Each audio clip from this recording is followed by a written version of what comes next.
Assalamualaikum warahmatullahi wabarakatuh. Seminar proposal Kamis 25 Juni 2020. Yang terhormat Ibu Rahmadania Akbarita SSI MPD selaku dosen pengampu mata kuliah seminar. Yang terhormat seluruh dosen matematika Universitas Nahdlatul Ulama Blitar dan teman-teman yang saya cintai.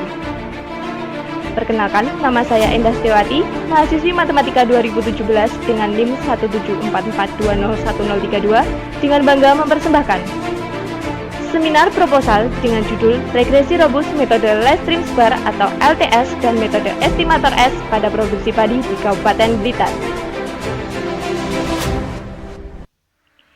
Ada 3 poin utama yang akan saya sampaikan. Yang pertama yaitu bab 1 pendahuluan yang terdiri dari latar belakang masalah, rumusan masalah, tujuan, manfaat, dan batasan masalah. Yang kedua yaitu bab 2 kajian pustaka yang terdiri dari analisis regresi, pencilan atau outlier, dan regresi robus. Dan yang ketiga yaitu bab 3 metode penelitian yang terdiri dari lokasi penelitian, definisi operasional variabel, jenis dan sumber data, teknik pengumpulan data, teknik analisis data, dan penarikan kesimpulan. Masuk pada bab yang pertama yaitu pendahuluan. Latar belakang. Ada beberapa hal yang melatar belakangi mengapa saya memilih melakukan penelitian ini. Sebagian besar kawasan Indonesia merupakan lahan pertanian. Oleh karena itu, pertanian merupakan sektor yang sangat penting bagi sumber penghasilan masyarakat Indonesia. Jawa Timur merupakan provinsi penyumbang terbesar produksi padi di Indonesia. Pada tahun 2017, produksi padi di Jawa Timur mencapai lebih dari 13 juta ton atau sebesar 16,1% dari total produksi padi di Indonesia. Kabupaten Blitar merupakan salah satu wilayah di Provinsi Jawa Timur yang memiliki potensi sumber daya alam yang beraneka ragam, terutama di sektor pertanian. Berdasarkan data yang dihimpun dari Badan Pusat Statistik, produksi padi di Kabupaten Blitar meningkat pada tahun 2017 ke 2018. Sedangkan produksi padi yang dihasilkan mengalami penurunan pada tahun 2016 ke 2017 sekitar 11,29%, seiring menurunnya luas lahan yang turun sebesar 11,41%. Meningkat dan menurunnya produktivitas padi dipengaruhi oleh beberapa faktor. Menurut beberapa penelitian sebelumnya, beberapa faktor yang mempengaruhi meningkat dan menurunnya produktivitas padi adalah luas lahan, jumlah tenaga kerja, modal saran atau biaya pupuk, curah hujan, kesuburan tanah, kelembapan, sistem irigasi, luas poso padi, dan suhu. Oleh karena itu, untuk mengetahui faktor-faktor yang lebih signifikan tersebut, guna mencapai produktivitas padi yang optimal, dapat digunakan analisis regresi. Analisis regresi merupakan metode yang digunakan untuk menentukan hubungan antara variabel satu dengan satu atau lebih variabel bebas. Namun, dalam proses analisis data sering ditemukan data pencilan atau outlier. Data yang mengandung pencilan atau outlier dapat mengganggu proses analisis data. Namun, pencilan ini kemungkinan mengandung pengaruh besar pada koefisien regresi, sehingga keberadaannya tidak boleh dihilangkan begitu saja. Oleh karena itu, diperlukan suatu metode regresi yang nilai estimasinya tidak banyak dipengaruhi oleh data pencilan. Regresi robus adalah metode yang efisien untuk menganalisis data yang mengandung pencilan. Ada beberapa metode yang digunakan untuk menaksir parameter regresi robus, diantaranya M-estimator, MM-estimator, S-estimator, Less Median of Square atau LMS estimator, dan Less Trim Square atau LTS estimator. Metode estimasi menurut penelitian yang dilakukan oleh Hidayatullah pada tahun 2015 yang berjudul Regresi Robus dengan metode estimasi S menyatakan bahwa kelebihan dari metode estimasi S yaitu dapat digunakan untuk pencilan dengan proporsi hingga 50% dan memiliki breakdown point 0,5. Selain itu, penelitian mengenai sektor pertanian juga pernah dilakukan seperti pada penelitian W.D. Pratitis pada tahun 2016 tentang penggunaan regresi robus, estimasi M, estimasi S, dan estimasi MM. Pada perkiraan produksi kedelai yang hasilnya metode estimasi S adalah metode yang paling efektif untuk memproduksi kedelai di Indonesia. Sedangkan penelitian yang dilakukan oleh Sodikin pada tahun 2018 menyatakan bahwa metode MM tidak lebih efisien dibanding metode LTS. Karena metode LTS memiliki fungsi objektif yang lebih halus sehingga akan lebih sensitif terhadap efek lokal dan memiliki nilai breakdown point yang tinggi. Oleh karena persamaan karakteristik metode estimasi S dan LTS pada efisiensi dan breakdown point, saya merasa tertarik untuk menggunakan metode tersebut dalam studi kasus produksi padi. Berdasarkan hal-hal tersebut, Saya ingin mendalami dan mengetahui regresi robust dengan metode LTS dan metode estimasi S pada data pencilan produksi padi di Kabupaten Blitar. Saya ingin mendeskripsikan perbedaan hasil penaksiran parameter-parameter regresi dengan menggunakan kedua metode tersebut. Rumusan masalah. Berdasarkan latar belakang, maka rumusan masalah untuk penelitian ini adalah yang pertama, bagaimana alur menentukan model regresi robust dengan estimasi LTS dan estimasi S. Yang kedua yaitu bagaimana model regresi robust dengan estimasi LTS dan estimasi S untuk prediksi produksi padi di Kabupaten Blitar. Dan yang ketiga, bagaimana perbandingan keefektifan model regresi robust antara metode LTS dan estimasi S untuk prediksi produksi padi di Kabupaten Blitar. Dan yang ketiga yaitu tujuan. Adapun tujuan penelitian ini berdasarkan rumusan masalah adalah yang pertama, mengetahui alur menentukan model regresi robust dengan estimasi LTS dan estimasi S.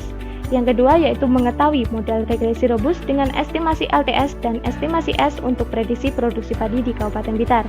Dan yang ketiga yaitu mengetahui perbandingan keefektifan model regresi robust antara metode LTS dan estimasi S untuk prediksi produksi padi di Kabupaten Blitar. Yang keempat yaitu manfaat. Manfaat yang dapat diperoleh dari penelitian ini adalah yang pertama, kontribusi teoritis. Penelitian ini bermanfaat untuk menambah pengetahuan, wawasan, dan meningkatkan pemahaman tentang regresi robust menggunakan metode LTS dengan estimasi S terhadap prediksi produksi padi di Kabupaten Blitar. Yang kedua yaitu kontribusi kebijakan. Hasil penelitian ini dapat memberikan gambaran dan bahan pertimbangan untuk pengelolaan serta perhitungan prediksi produksi padi. Selain itu, penelitian ini diharapkan juga mampu membantu pemerintah untuk melakukan upaya dalam meningkatkan produksi padi. Yang ketiga yaitu kontribusi praktis. Penelitian ini diharapkan memberikan informasi serta bahan perbandingan atau pertimbangan sehingga dapat dijadikan referensi untuk penelitian selanjutnya. Yang selanjutnya yaitu batasan masalah.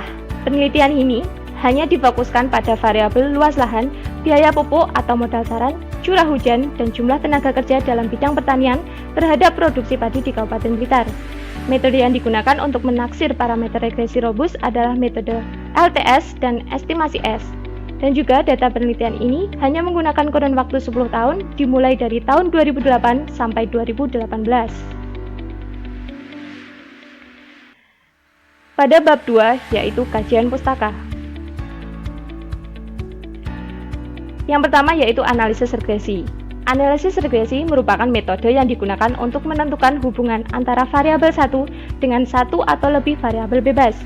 Analisis untuk mengetahui hubungan antara variabel respon dan satu variabel bebas disebut analisis regresi sederhana. Bentuk umum analisis regresi sederhana adalah sebagai berikut. YI sama dengan beta 0 ditambah beta 1 XI ditambah EI, di mana YI adalah variabel dependent dan beta 0 dan beta 1 adalah parameter koefisien regresi dan XI merupakan variabel independen.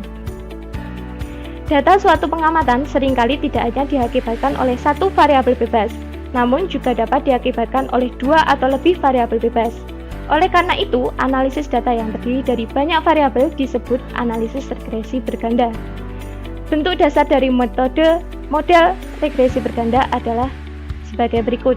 YI sama dengan beta 0 ditambah beta 1 XI1 ditambah beta 2 XI2 ditambah dan seterusnya sampai beta J XIJ ditambah seterusnya sampai beta K XIK ditambah EI, di mana YI adalah pengamatan ke I dari variabel terikat Y dan XIJ adalah variabel bebas ke J, sedangkan beta adalah koefisien regresi. Yang selanjutnya adalah pencilan atau outlier. Proses analisis regresi seringkali ditemukan data yang mengandung pencilan atau outlier. Secara umum, data pencilan adalah data yang berbeda dari data-data yang lainnya pada suatu hasil pengamatan. Data ini nilainya bisa jadi lebih besar atau lebih kecil dari pengamatan pada umumnya. Data yang mengandung pencilan dapat mengganggu proses analisis data. Namun, pencilan ini kemungkinan mengandung pengaruh besar pada koefisien regresi sehingga keberadaannya tidak boleh dihilangkan begitu saja. Oleh karena itu, diperlukan suatu metode regresi yang nilai estimasinya tidak banyak dipengaruhi oleh data yang mengandung pencilan. Metode yang dapat digunakan untuk mendeteksi adanya data pencilan yang berpengaruh terhadap parameter regresi diantaranya metode grafis, block spot, Levering Value, DFVITS, Cook Distance, DT Beta. Namun, pada penelitian ini akan dibahas menggunakan metode Cook Distance dan DFVITS. Yang selanjutnya yaitu regresi robust. Regresi robust adalah metode yang efisien untuk menganalisis data yang mengandung munculan. Metode yang pertama yaitu metode Least Prime Square atau LTS. LTS adalah metode estimasi parameter regresi robust yang memiliki nilai breakdown point yang tinggi dengan cara meminimumkan jumlah kuadrat H residual. Yang kedua yaitu estimasi S. Estimasi S adalah metode estimasi parameter regresi dengan jumlah kuadrat error pada persamaan umum regresi linear. Yang selanjutnya adalah bab 3 yaitu metode penelitian. Pada metode penelitian yang pertama yaitu lokasi penelitian.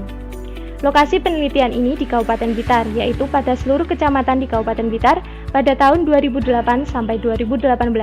Pertimbangan memilih lokasi tersebut karena Kabupaten Blitar merupakan salah satu wilayah di Provinsi Jawa Timur yang memiliki produksi padi yang tinggi. Yang kedua yaitu definisi operasional variabel. Definisi operasional variabel yang digunakan pada penelitian ini adalah yang pertama variabel respon atau bergantung atau biasa disebut dengan dependent variable. Variabel respon pada penelitian ini adalah produksi padi yang disimbolkan dengan huruf Y. Variabel respon ini berdasarkan jumlah produksi padi di seluruh kecamatan di Kabupaten Blitar yang dinyatakan dalam ton per tahun. Yang kedua yaitu variabel penduga atau bebas atau biasa disebut independent variable. Variabel bebas pada penelitian ini diantaranya yang pertama yaitu luas lahan yang disimbolkan dengan X1, biaya pupuk atau modal saran yang disimbolkan dengan X2, curah hujan yang disimbolkan dengan X3, dan tenaga kerja yang disimbolkan dengan X4. Yang selanjutnya yaitu jenis dan sumber data. Jenis data yang digunakan dalam penelitian ini adalah data sekunder. Data yang digunakan meliputi luas lahan, biaya pupuk atau modal saran, dan tenaga kerja pada produksi padi di Kabupaten Blitar. Penelitian ini memperoleh data sekunder dari Badan Pusat Statistik Kabupaten Blitar, jurnal-jurnal dan laporan yang diterbitkan dari BPS Kabupaten Blitar, serta Dinas Pertanian dan Perkebunan Kabupaten Blitar. Selanjutnya yaitu teknik pengumpulan data. Teknik pengumpulan data yaitu dengan melakukan dokumentasi dari berbagai instansi terkait. Selain itu, jurnal-jurnal dan laporan yang diterbitkan oleh Badan Pusat Statistik Kabupaten Blitar yang diunduh dari laman web www.blitarkap.bps.go.id. Yang selanjutnya yaitu teknik analisis data. Teknik analisis data yang digunakan dalam penelitian ini adalah analisis robust menggunakan estimasi Least Prime Square atau LTS dan estimasi S dengan bantuan software SPSS dan Microsoft Excel. Yang terakhir yaitu penarikan kesimpulan. Penarikan kesimpulan diperoleh dari hasil penelitian, pembahasan, dan tinjauan pustaka. Tahap ini merupakan tahap terakhir dari suatu penelitian. Sekian yang dapat saya presentasikan. Apabila ada kurangnya saya mohon maaf. Terima kasih telah menonton video ini dan akhirnya wassalamualaikum warahmatullahi wabarakatuh.